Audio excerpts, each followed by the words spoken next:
நீங்க தற்குறின்னு சொன்னீங்களே, அவங்க தான் உங்களோட அரசியல் வாழ்க்கையே ஒரு கேள்விக்குறி ஆக்கி இருக்கிறாங்க. கேள்விக்குறி ஆக்கிட்டாங்க, இன்னமும் ஆக்க போறாங்க. அன்னைக்கு நான் சொன்னப்போ சிரிச்சவங்க எல்லாம் இன்னைக்கு என்ன பண்ண போறாங்களோ. உண்மையை சொன்னாதான் அந்த கூட்டத்துக்கு கசக்குமே. உண்மையிலே நீங்க மக்கள் மனசை புரிஞ்சு வச்சிருந்தீங்கன்னா நீங்க இப்படி மக்களை தப்பாவே பேசியிருக்க மாட்டீங்க.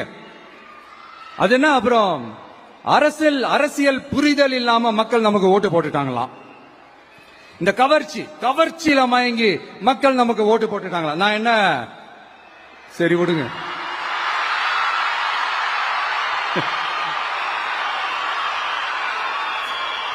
மக்கள் அவங்களுக்கு ஓட்டு போட்டா அந்த மக்கள் நல்லவங்களாம், அதே மக்கள் நமக்கு ஓட்டு போட்டா அந்த மக்கள் கெட்டவங்களா, தற்குறியா. இதே மக்கள் தான் இத்தனை வருஷமா உங்களுக்கு ஓட்டு போட்டுட்டு இருந்தாங்க.